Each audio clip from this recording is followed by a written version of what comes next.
Today I want to ask the important question whether or not God has a place in our public life. That question's been raised again today by controversy about a federal government rule that says that employers have to provide health insurance that covers contraception, sterilization, abortion-inducing drugs, even when those employers have religious beliefs that are opposed in conscience. There is a narrow religious exception, but it's very narrow. It's only for religions that hire and serve only people of their own faith. Now, why that strange restriction? Why not allow exceptions for groups that serve people of other faiths, for example? The reason is that the government wanted to accommodate religions which were entirely private, but they wanted to keep religion out of public life. And I think that's a serious mistake and very different from the attitude that the founders had toward religion in public life.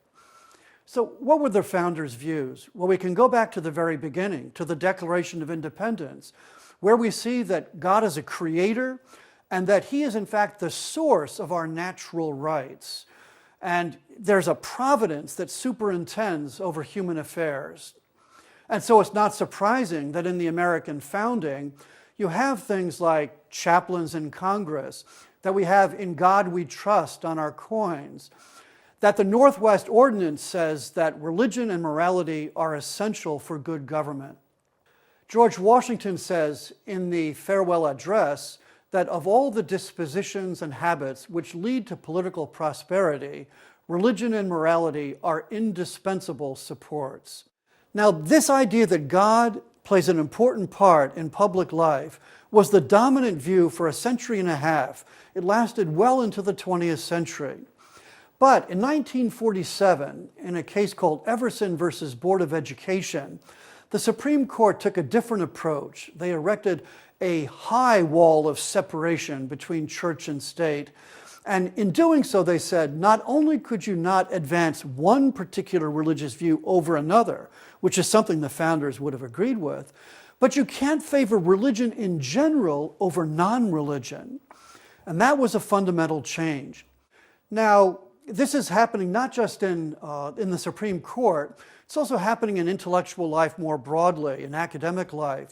John Rawls, probably the most significant political theorist of the last half century in the Anglo-American world, argued for what he called liberal neutrality, that government could not take a stance not only with respect to particular religious questions, but even with respect to controversial moral questions as well.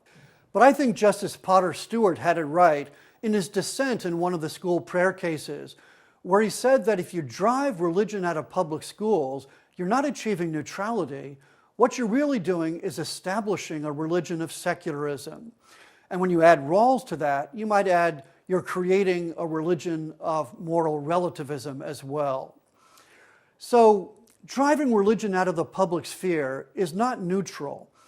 At best, it creates a world in which religion and public morality are tolerated as merely subjective opinions, but lack any objective, rational ground.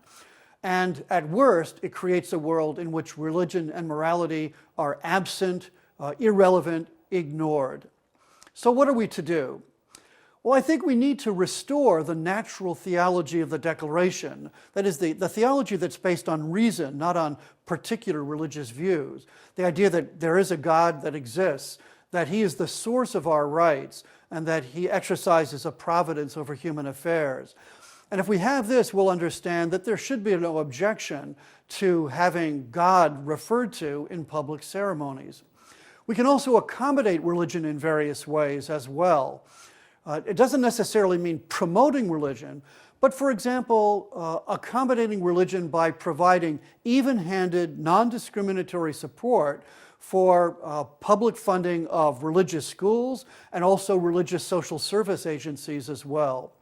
We have to get away from the false dichotomy that says our choice is between a form of government that imposes religion and denies religious liberty, or one that ignores religion completely and is effectively hostile to it. In the middle way, we have the way of accommodation, which recognizes that there is a role for broad religion, a religion of reason, natural theology in public life. There's a strong support for this in American history and also in reason.